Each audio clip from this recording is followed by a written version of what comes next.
Good Monday morning, everybody. It's Monday and we're back at it. It is the week before the 4th of July week, and a little bit of a short week. I'm leaving on Thursday to go to Atlanta to see Misty's daughter and my brothers that live in Atlanta and some other friends and stuff. So I'm trying to get a few projects done Monday, Tuesday, and Wednesday before I leave out of town. So we're back on a familiar job that I was out here last year-ish ago. I forget. It was about a year ago, roughly speaking. Mowing a retention pond. So let's see what we got. Okay, so here's our pond. Basically, so right here, this turns in about right in here. This pond, well, actually, it starts right about there. The pond turns into this drainage ditch that goes out there to the road, and I don't know if what's coming from the road is draining into this pond or what's in this pond is draining out to the road. I don't know. I don't really care, but it turns into a ditch here, so we got to mow this and all the way around and then out to the street. We don't have to do that side. There's no access to that side, and that's not their property. I mowed this last year. I think it was around August or something like that, and it went pretty smooth. They just want me to track along the side, reach down, mow everything I can reach, and just work my way down around. So a lot of this bigger stuff was stuff I just couldn't reach with the machine, and you cannot track that machine down along this slope right here. This slope is pretty steep, and with that machine sitting on a slope like that, and then with that mulch out in front of it, you'd be tipped over 100%. That's not even debatable. So they don't want me to come through here and go like that all the way around. They just want me to track along the sides, get what I can get, leave the rest. So that's what they want, that's what they get. So this is a school over here. It's an automotive school, and so you know, they're kind of on a budget. So that's what we got to do. So enough talking, more doing.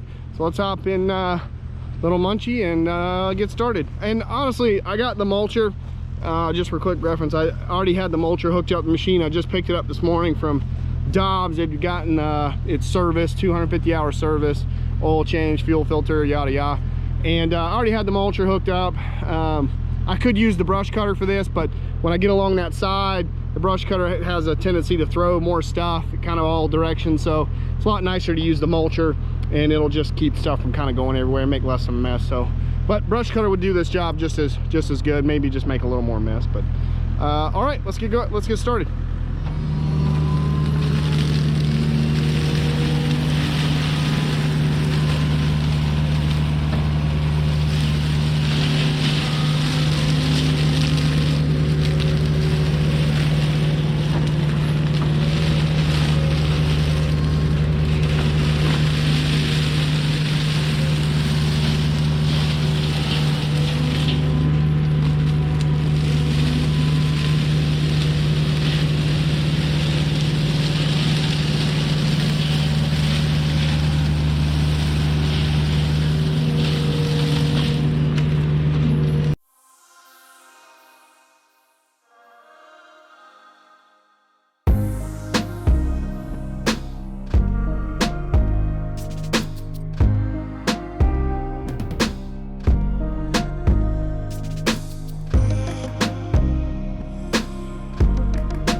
Alrighty, we are done.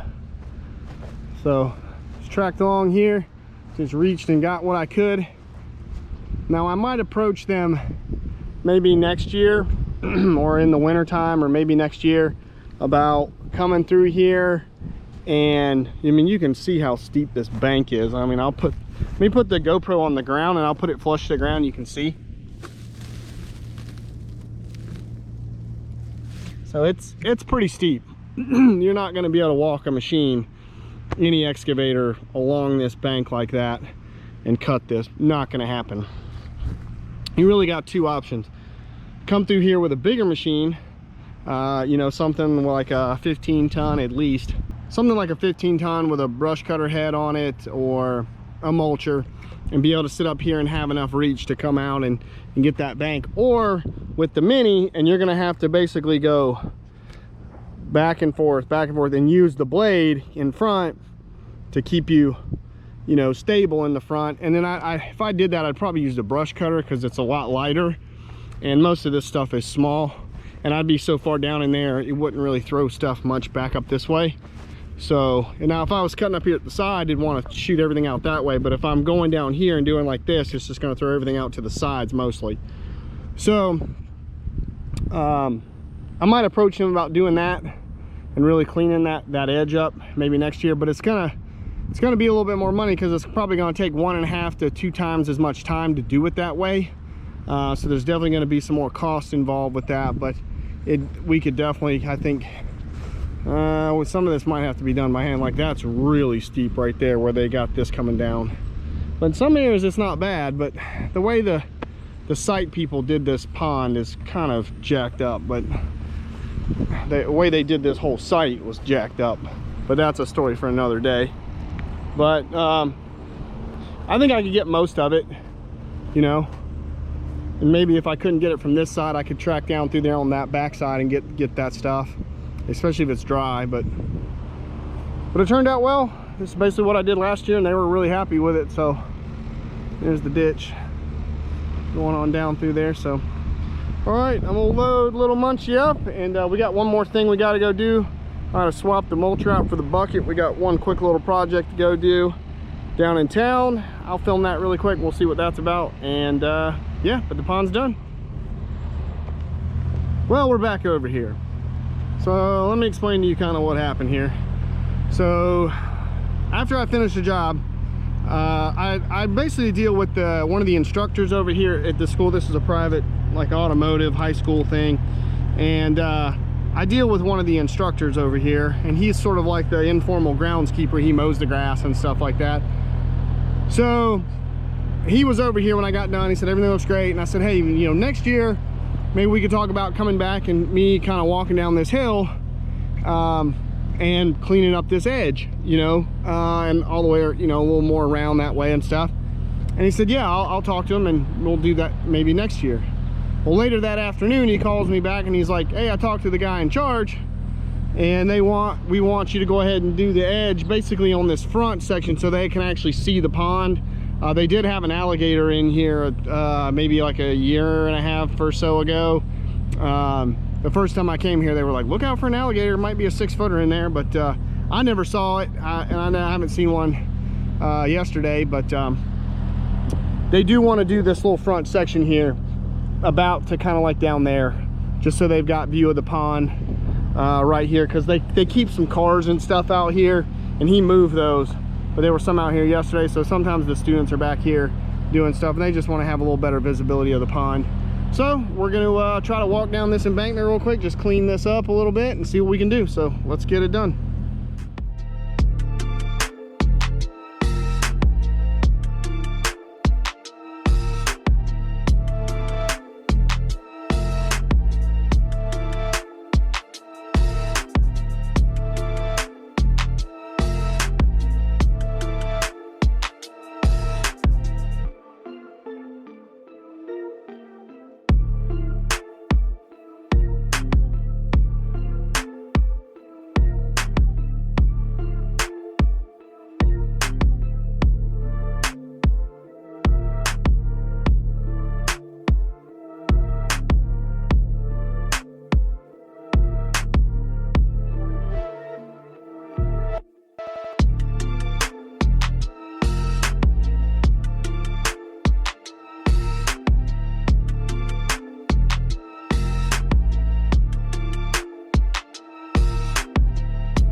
well, nothing to it but to do it.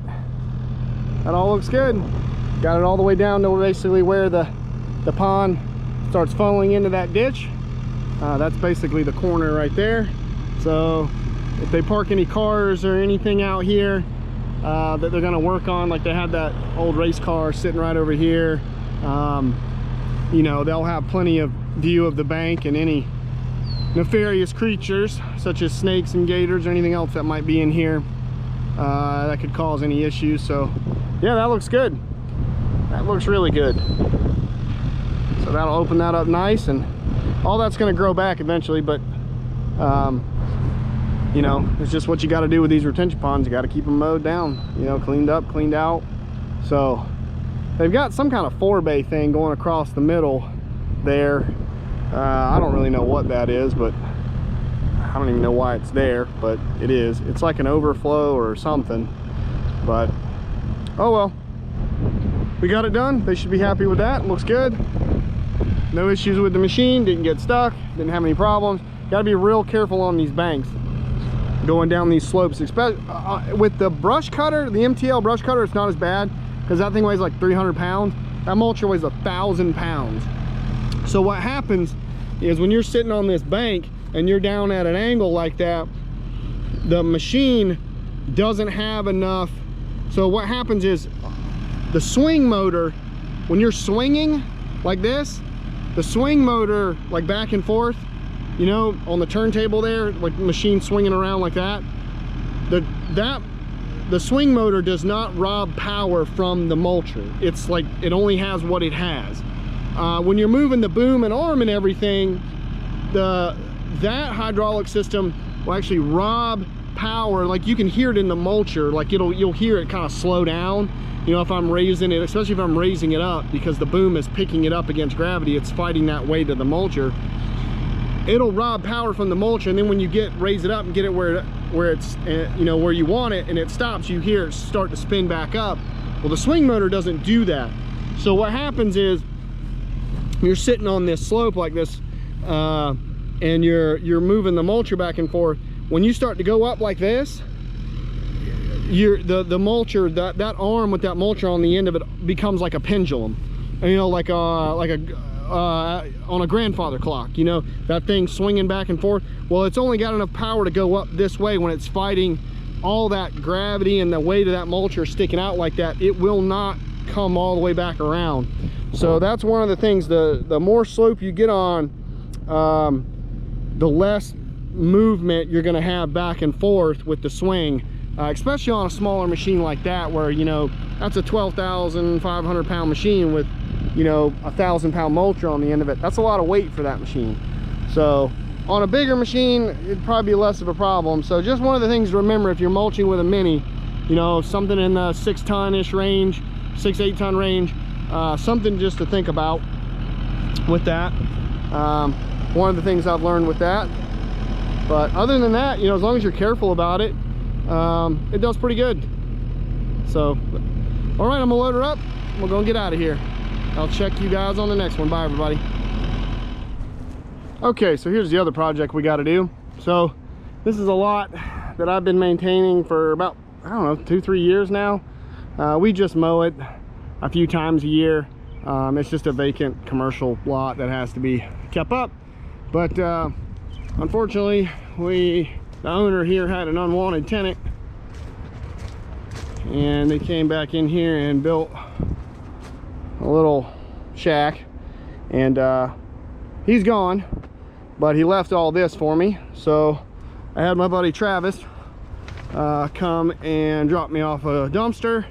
I got the mini with the bucket, and I'm gonna try to get these palms out if I can and keep anybody from coming back in here. I'm gonna rip all that out and try to get all this out of here and keep anybody from coming back, and just open it up so it's not a little hidey hole back in here. So that's what we got to do. Let's start ripping it out.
right, that's done. Not much to it other than just to rip it all down, rip it out, chuck it in a dumpster. So thanks to Travis for getting us over here pretty quick. Appreciate that. And yeah, I didn't even know that was back here. I came to cut the lot about a week or so ago, just mow everything down and do the trimming. I didn't even know that thing was back here, but I just happened to see that little trail going back there. I was like, what's that? Walked back in there, it was a whole thing in there. So I called the city and they posted a notice on it, and I guess they let the guy know that he was trespassing and he had to go, and that's what he left me to clean up. So that's typically how these things go. They come in here, they build whatever they build, they get caught. It's either get cited for trespassing and go to jail, or leave. They leave, and then they typically just leave whatever they can't carry, and that's, you know, what I have to clean up. So it is what it is. But got it done. So I'm gonna throw this thing back on the trailer, and I'll swap out the bucket back over to the mulcher, and yeah, more stuff to come. So I hope you guys enjoyed it. Got some more projects coming. I got a lot of work coming up. I picked up a 3-day pond mulching job. It's be at least 3 days probably, that we're going to be doing after the week of the 4th. So stay tuned for that. Got a lot of stuff coming up, and I'll check you guys on the next one. Bye everybody.